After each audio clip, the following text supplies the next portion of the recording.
कहते हैं ना, कुछ दरवाजे कभी नहीं खोलने चाहिए और कुछ जगह ऐसी होती है जो कहानियों में ही अच्छी लगती है। मैंने भी यही गलती की, भानगढ़ में रात बिताकर, और उस रात ने मेरी पूरी जिंदगी बदल डाली।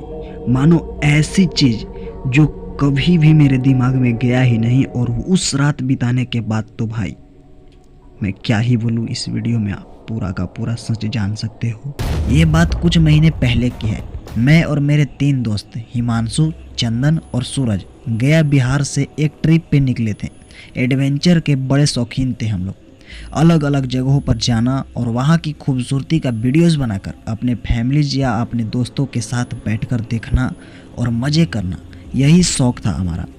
और तभी किसी ने मजाक मजाक में कह दिया, चलो भानगढ़ में रात बिताते हैं, देखते हैं सच में क्या वहाँ पर भूत प्रेत होते हैं या फिर बस ये मनगढ़ंत कहानियां ही हैं।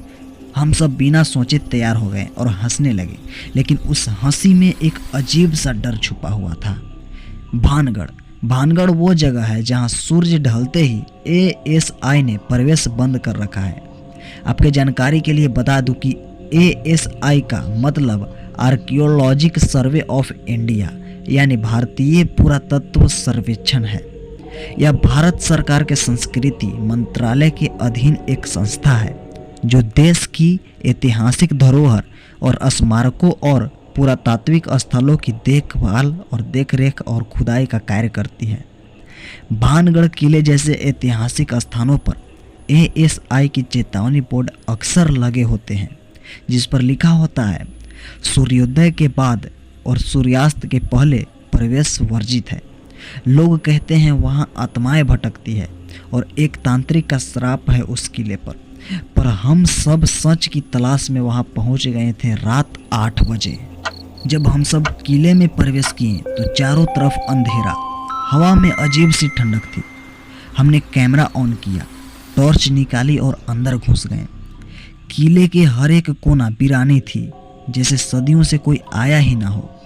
दीवारों पर अजीब गरीब आकृतियाँ, टूटी फूटी सीढ़ियाँ और पुराना मंदिर जिसकी घंटी अपने आप बज रही थी बिना किसी इंसान के। चंदन घंटियों की ओर देखा और हंसने लगा और बोल रहा था कि कुछ नहीं यार, तुम लोग बेकार में यहाँ पर डर रहे हो, चलो यहाँ से, कुछ नहीं है यहाँ पर, चलो अंदर और चलते हैं और घूमते हैं महल में। लेकिन तभी सूरज बोला, अरे तुम लोगों ने वो देखा, जल्दी देखो वो क्या है।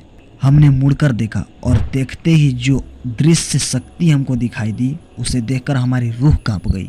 एक औरत सफ़ेद साड़ी में दूर किले की छत पर खड़ी थी और सीधे हमें ही देख रही थी।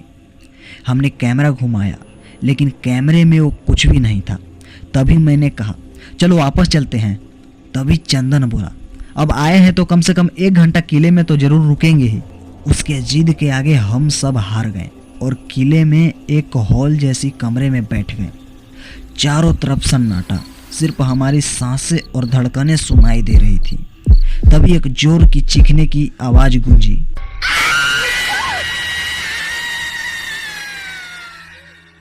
एक औरत की थी, जैसे उसे कोई जिंदा जला रहा हो। हिमांशु डर के मारे चिल्लाया, ये मजाक नहीं है, हमें निकलना चाहिए यहाँ से। पर दरवाजा खुद ब खुद बंद हो गया था। हमने टॉर्च जलाया और देखा कि कमरे की दीवार पर खून से लिखा था, तुम्हें नहीं आना चाहिए था। हम सब बहुत ज़्यादा डर गए थे। चंदन ने जब दीवार को छुआ तो उसके हाथ में जलन होने लगी, छाले पड़ने लग गए थे। हम सब दौड़कर बाहर निकलना चाहते थे पर रास्ता गुम हो गए थे।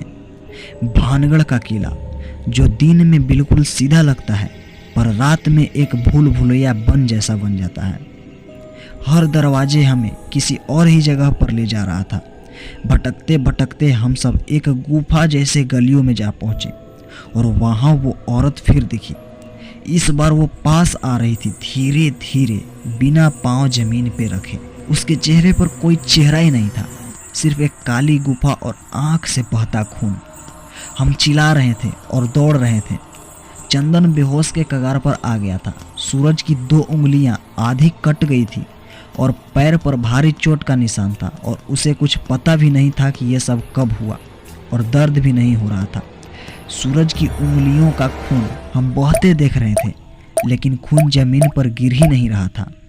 हमें किसी की पानी पीने की आवाज़ सुनाई दी और कराहने की तो बिल्कुल पास से ही आवाज़ आ रही थी, जैसे कोई सूरज का गिरा हुआ खून पी रहा हो।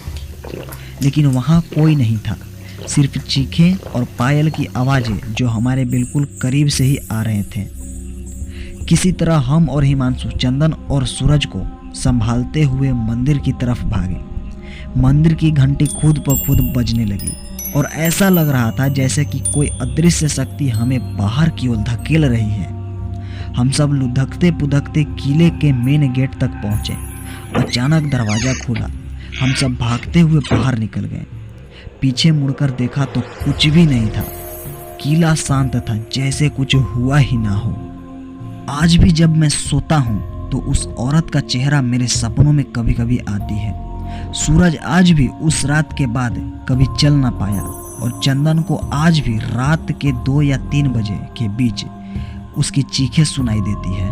हिमांशु को आज भी सोते वक्त किसी की रोने और कराहने की आवाज़ सुनाई देती है। हमारा कैमरा वो अब भी हमारे पास ही है, लेकिन उस फुटेज में बस एक ब्लैक स्क्रीन और एक आवाज़ है, तुम्हें मना किया था फिर क्यों आए।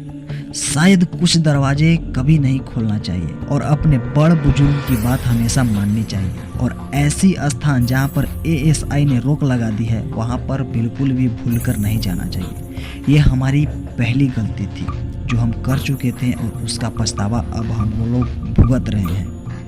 तो मिलते हैं नेक्स्ट वीडियो में कुछ इसी तरह का यूनिक मज़ेदार कहानियों के साथ। तब तक के लिए जय हिंद, वंदे मातरम।